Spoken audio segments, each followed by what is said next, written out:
구독, 알림 설정까지 부탁드립니다. 오늘도 우리 사는 이야기 찾아주셔서 감사합니다. 사연자분이 보내주신 이야기 시작해볼게요. 안녕하세요. 여러분은 마음속에 언제나 꼭 기억하고 싶은 사람이나 추억이 있으신가요? 지금은 초중고 다 무상급식을 하는 곳이 많아서 급식을 못 먹거나 하는 학생들이 없지만 제가 학교에 다니던 시절 저희 집은 가난해서 급식을 마음대로 먹는 일은 상상할 수도 없었습니다.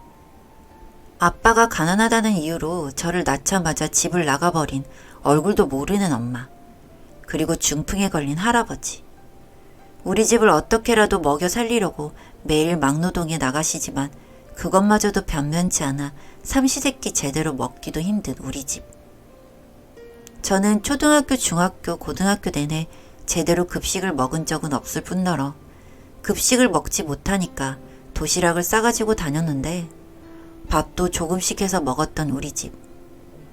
학교에 다닌다는 이유로 밥을 많이 먹을 수는 없어서 매일 조금씩 김과 밥을 버무려서 주먹밥이나 볶음밥을 해가지고 가서 먹었어요.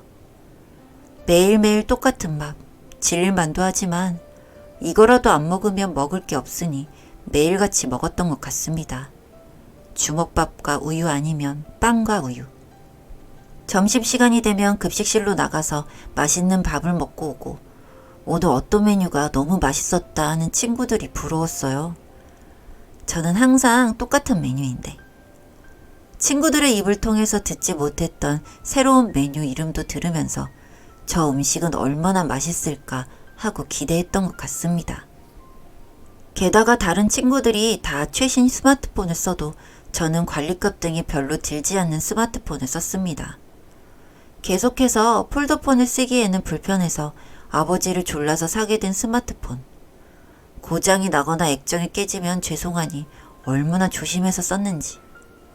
스마트폰도 아주 옛날에 나온 스마트폰에 매일매일 같은 밥. 반해서 저는 점점 소외가 되고 있었습니다. 소위 은따라고 하죠. 어디에도 끼기도 불편했고 저도 점점 자존감이 떨어져 갔어요. 매일 주눅 들어 다니고 우리 집은 왜 이렇게 가난해서 내가 피해를 보고 살아야 하고 매일 아버지 원망도 했던 것 같습니다. 그리고 할아버지는 왜 중풍이 들어서 돈만 갈수록 더 들어가는지 어린 마음에 그러면 안 되는데 빨리 돌아가셨으면 하고 바란 적도 있었습니다. 그러다가 결국 오늘 내일 하시던 할아버지가 제가 중학교 3학년 때 돌아가셨습니다. 돈도 없는 집 돈 더 들게 하니까 믿고 원망스러웠고 돌아가셨으면 좋겠다 했던 할아버지지만 그래도 중풍에 걸리고서도 저를 많이 좋아해 주셨던 할아버지라서 그런지 뭔가 마음이 먹먹해하면서 슬퍼왔던 것 같습니다. 그렇게 할아버지가 돌아가시고 저희 집은 그래도 이제 입이 줄어들어서인지 전보다 돈은 조금 더 쓸 수 있었지만 고등학생이 되어가는 저에게는 학원에 다닐 수도 없고 많이 부족할 뿐이었습니다. 대학도 꼭 가고 싶고 고등학교 공부는 학원 없이 혼자 공부하기는 힘들다고 하는데 제 나름 걱정이 많았죠. 전 정말 이제 이런 생활에서 벗어나고 싶은 마음이 컸으니까요. 돈은 벌어야겠는데 미성년자라서 아르바이트 하기도 힘들고 아무래도 저처럼 어린 학생을 구하는 곳은 없어서 저는 집에서 인터넷 강의만 보면서 공부를 했습니다. 문제집 한 권 가지고 얼마나 풀었는지 좋은 문제집을 많이 푸는 친구들 그리고 유료 강의도 들으면서 학원까지 다니는 친구들이 너무 부러웠던 기억이 나네요. 동시에 우리 집은 왜 고등학교까지 갔는데 학원 보내줄 돈도 없을까 하고 저희 아버지가 계속 원망스러웠습니다. 왜 엄마가 집을 나갈 정도로 돈이 없어서 엄마 없는 애라고 욕까지 먹게 하는지 능력이 없으면 낳지 말지 왜 낳았냐는 말도 많이 했던 것 같습니다. 지금 생각해보면 저희 아버지 마음을 핥히는 말인데 어린 마음에 철도 없었겠지만 그때의 저는 대학도 가고 싶은데 학원도 못 가고 문제집 몇 권 더 사겠다고 하면 아버지가 부담스러우실 테니 계속 같은 문제집을 풀었고 대학은 갈 수 있을까, 나 성공할 수 있을까 하고 많이 스트레스였던 것 같습니다. 고등학교 때도 엄마가 없고 집이 가난한 저는 친구들과 제대로 놀지 못하고 소외될 뿐이었어요. 돈이 없으니 수학여행도 못 가고 수학여행을 못 가니 수업 일수를 채워야 한다 해서 학교에서 다른 선생님과 공부를 하는데 눈물이 나왔습니다. 저와 같이 선생님이 주신 학습지 문제를 풀다가 깜짝 놀라서 왜 우냐고 물어보시는 선생님. 얘, 왜 우니? 왜 울어? 무슨 일 있니? 선생님께서는 제가 아파서 수학여행을 못 간 줄 아셨나 보더군요. 집이 가난해서 수학여행도 못 가고 친구들은 다 가서 재밌게 놀고 있을 텐데 3일 동안 학교에 나와서 공부하고 있으니 뭔가 서럽기도 하고 분하기도 하고 해서 눈물이 나왔다니까. 처음 뵙는 분인데 선생님께서 따뜻하게 안아주셨습니다. 선생님이 되신 분들은 저와는 다르게 집이 잘 사는 편인 줄 알았는데 저를 위로해 주신 선생님께서 하신 말은 충격적이었어요. 아버지에게 계속 학대를 당해서 어떻게든 대학교를 타지로 가서 집을 떠나려고 하셨다는 선생님. 대학에 다닐 돈도 없어서 선생님께서는 20살에 바로 대학을 가지 못하고 아르바이트로 학비를 벌고 돈이 없으니 어떻게든 대학을 다니려고 계속 장학금을 타서 다니셨다는데 드라마같이 신기한 스토리에 너무 신기했습니다. 선생님께서 저도 지금은 많이 힘들겠지만 어떻게든 제 삶을 개척해 나갈 길이 있을 거라면서 응원하고 위로해 주시는데 정말 눈물이 더 났던 것 같습니다. 저처럼 힘든 사람은 없을 거라고 생각했는데 친구도 없으니 주눅 들고 성적도 엉망이었던 제 삶. 저도 그 선생님처럼 될 수 있을까 하는 마음에 그날부터 공부라도 잘해야지 하면서 더 열심히 공부했습니다. 같은 문제집을 푸는 것도 그래도 풀 문제집이라도 있는 게 어디야 하고 공책의 문제를 매일같이 쓰면서 풀고 계속 인터넷 강의도 보고 정말 늘지 않을 것 같았던 성적도 조금씩 늘고 등수도 서서히 올라가기 시작했습니다. 전교 하위권에서 맴돌던 제가 전교 상위권까지 가게 되다니 너무 신기했죠. 그러다가 고등학교 3학년 그 선생님이 담임 선생님이 되셨습니다. 고1 때 처음 뵙고 선생님처럼 삶도 스스로 개척하고 열심히 사는 사람이 될 수 있을까 하고 정말 할 수 있는 만큼 열심히 살았는데 선생님께서 담임 선생님이 되시다니 너무 신기하고 또 뭔가 든든한 기분이 들더라고요. 수학여행 같은 거는 집이 가난해서 그렇다고 말하기가 죄송해서 항상 참을미가 심하다 등등의 이유를 들어서 가지 못했는데 선생님께서는 저희 집이 가난하다는 것을 아셔서 그런지 도움은 받고 싶지 않다는 저를 한사코 설득하셔서 학비 지원 등등 지원도 받을 수 있었고 급식도 먹을 수 있게 되었습니다. 처음 먹어보던 메뉴들이 너무 신기했고 매일 먹던 똑같은 밥 대신 매일 다른 메뉴를 먹는 게 너무 행복했습니다. 반 애들 줄에 섞여서 급식을 기다리는데 매일 얼마나 가슴이 뛰었는지. 처음 밥을 먹게 되었을 때는 눈물이 나올 뻔해서 입술을 몇 번이나 깨물었는지. 선생님 덕분에 문제집을 더 살 수 있는 돈도 생기고 매일같이 같은 문제집을 푸느라 너덜너덜하고 아는 문제다 보니 더 푸는 의미가 없어서 힘들었는데 선생님 덕분에 다른 문제집들도 풀 수 있게 돼서 더 다양한 문제를 풀 수 있게 되어서 좋았습니다.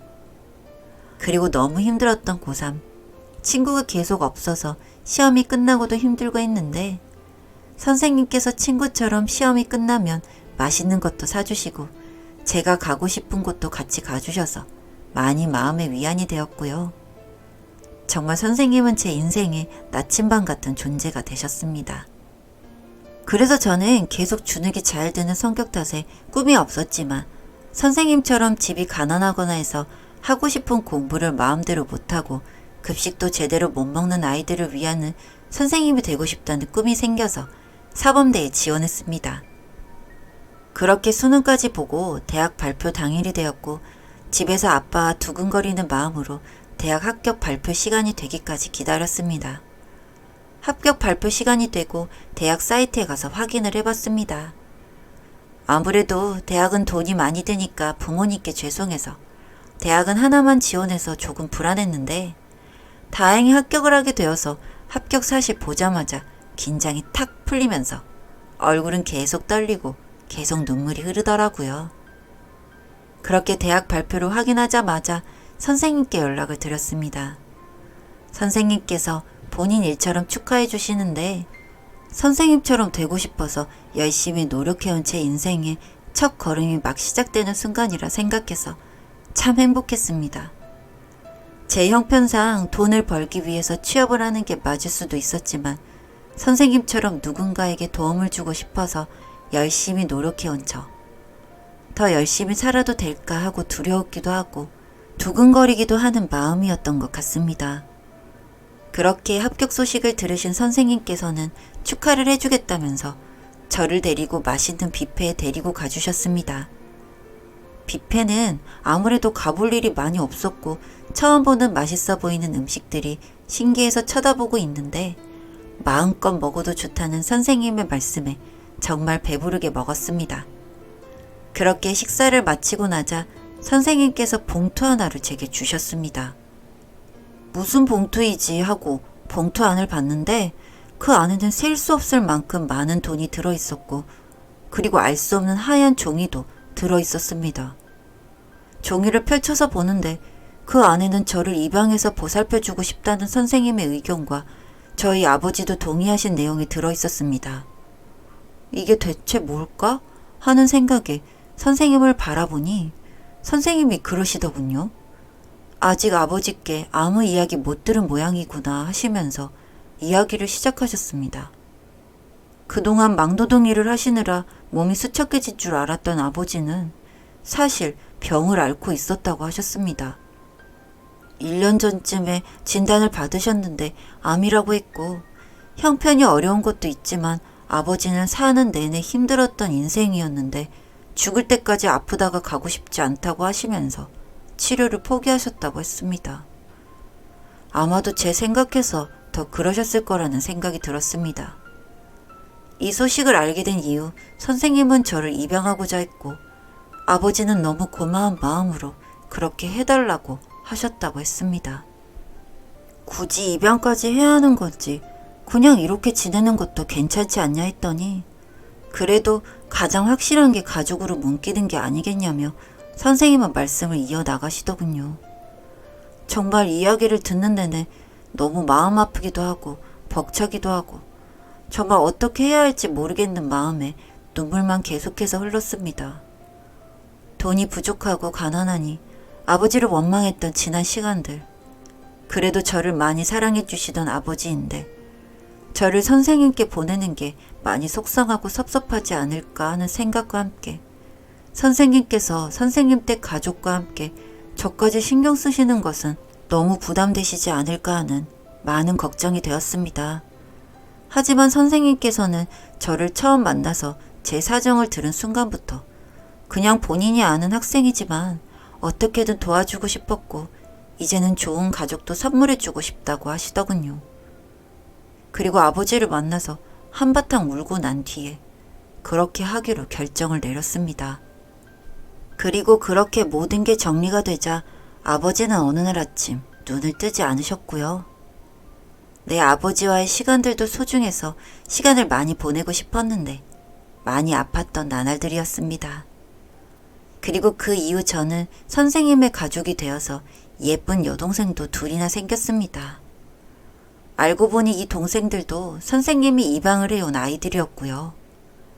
그렇게 처지가 비슷하다면 비슷한 저희들은 금세 친해졌고 선생님의 돌봄과 응원으로 저희는 더 열심히 하루하루를 살아왔습니다. 아마 선생님이 아니었다면 저는 제가 정말 원하는 삶이 무엇인지도 모르고 하루하루 닥쳐오는 두려움과 배고픔으로 하루하루 시간을 보내고 있었겠죠. 정말 감사한 선생님 덕분에 저는 제 인생을 다시 얻게 되었다는 생각이 들 정도입니다. 학교도 잘 졸업을 했고 곧 교사 임용도 앞두고 있는 상태입니다. 여기에 남자친구와의 결혼도 앞두고 있는 상태이기도 하고요. 그렇게 제 엄마가 되어주신 선생님께 하루하루 감사한 마음으로 살아가고 있습니다. 엄마, 이제는 저도 엄마를 행복하게 만들어 드릴게요.